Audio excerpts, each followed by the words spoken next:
Orgueil de la volonté. Je veux voir Dieu par Marie-Eugène de l'Enfant Jésus. Contemplation et vie mystique, l'humilité. B. Orgueil de la volonté.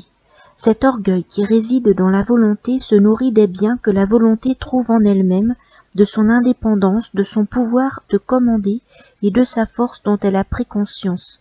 Il se traduit par un refus de se soumettre à l'autorité établie, une confiance exagérée en soi et par l'ambition dominatrice. C'est lui qui prononce le non serviam et qui désorganise toute société, la famille comme la société civile, en détruisant la subordination qui est le principe de l'ordre et de la collaboration. Il refuse ou rend difficile la soumission à l'égard de Dieu, ou encore croyant à la puissance et à l'efficacité de ses efforts, même dans le domaine surnaturel, il ne comprend pas la parole de Jésus « Sans moi, vous ne pouvez rien faire » Jean 15, 5.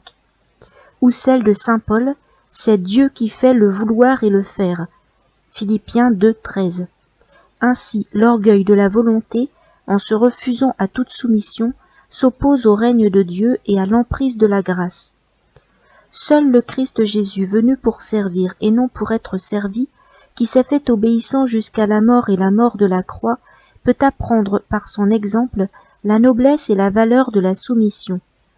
Mais les abaissements du Christ, lorsqu'il faut les partager, restent une folie pour les chrétiens, tant que la lumière de Dieu n'est pas descendue sur leur âme.